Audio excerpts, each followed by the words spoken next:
protesting that the police are blocking the sidewalk when there was just a ruling that the sidewalk is good money. Like, you cannot block the sidewalk, period. Like, this is a public sidewalk. And the police are telling people to get off the sidewalk? How does this work? Ferguson coming, so they're like fucking up all the routes to make it so that people north and south. Right, so that people will get lost and so on and so forth. That's what I was told.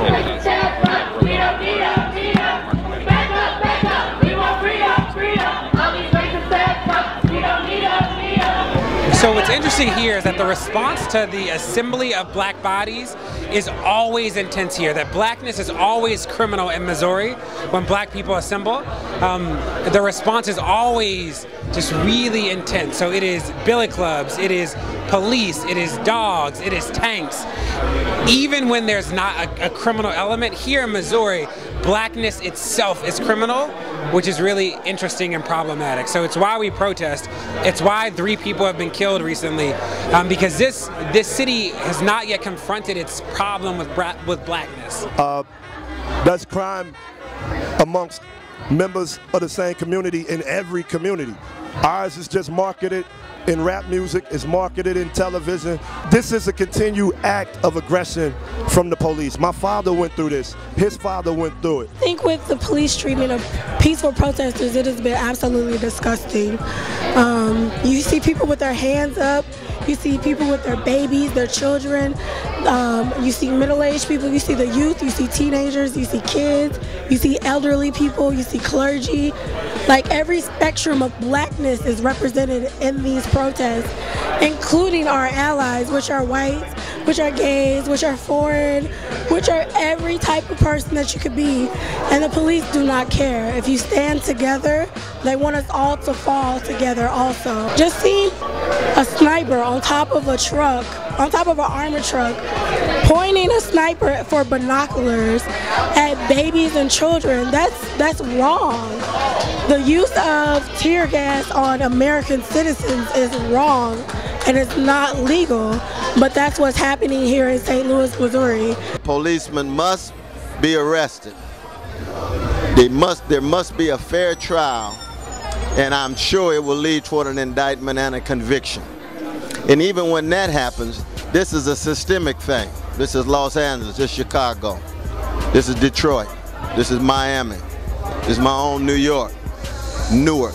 So it's a matter of trying to get a movement that keeps track of the precious humanity of our young brothers and sisters who are being either killed by the police, abused by the police, because we stand for love, and justice is what love looks like in public. We stand for justice.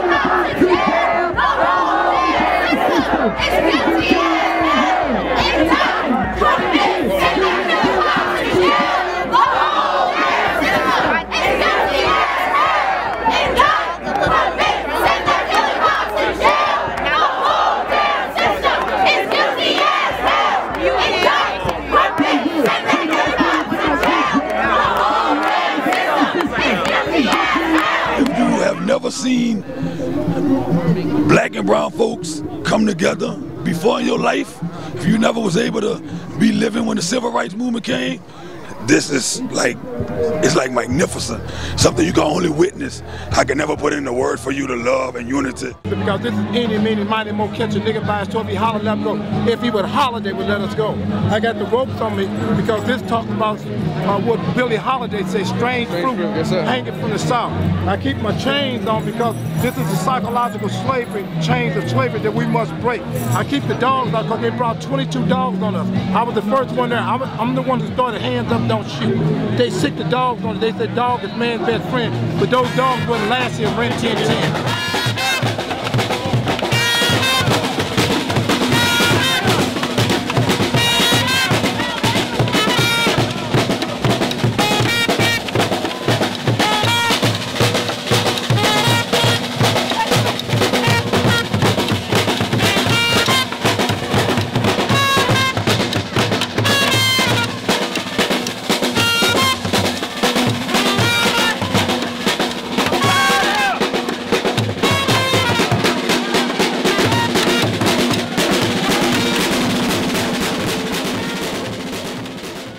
And I'm so proud of this city for standing up to this institutionalized racism. I'm not going to sugarcoat it. I'm not going to water it down. I'm so proud of my city. Make some noise for St. Louis, please.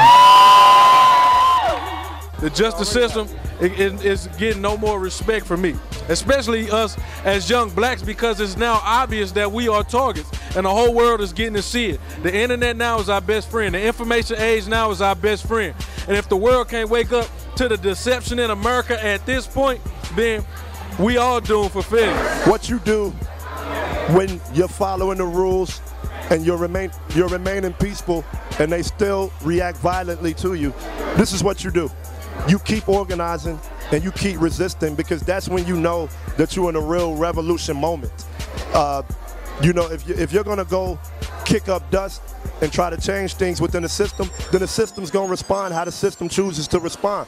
And you gotta have the heart to keep fighting and the intellect to say we need some strategy, we need to have some conversations with each other, we need to sit down, come up with a game plan, and figure out what we need to do to keep the front line of resistance up. I want you to know, if you don't come out, you don't put your feet on the ground, you don't march, you don't have that dialogue with some of your white friends, with my white brethren, if you don't talk to some of your black, middle class, working class black folk, then you condoning the death of your son, your cousin, your nephew, your daughter, your niece, and might be your parents. You never know where this racism and this oppression hits, but if the businesses are not supporting the people, then you can condone it. So it's a lot of barbershops sitting on the sideline, a lot of salons, a lot of dashiki wearing brothers. They got the beads and stuff, talking all that romanticizing. They got the good books going, the book school. When you gonna use them books? When you gonna use that degree? Because they can shoot you dead with a dashiki reading J.A. Rogers at Starbucks. So you ain't got no pass in your BMW. You're not light-skinned enough, you're not conscious enough, and you're not rich enough to escape this abuse. So I'm telling you, if you're not coming out when the wolves come home to eat, and when they leave to go eat, you next. I appreciate it. I'm thankful for being a part of it. It's history. It's our civil rights of the new generation. So I definitely appreciate it. I'm humbled to be here. And it's something that I'm going to remember for the rest of my life. We are fighting for the dignity and power for those of us who have been directly impacted by the heinous acts of police and sheriff's departments. Not just on the streets, but inside lockup facilities as well. In Los Angeles, we are winning because our stories are leading the charge. St. Louis, Ferguson, y'all are winning. Every protest, every march, every tweet, every live stream you send out, we slowly chip away at the tired, old, racist system. And they will say of me, that student generation, they will not bow down. That student generation, that student solidarity, that student generation. And they'll say of you, and they'll say of me, well done, well done, well done.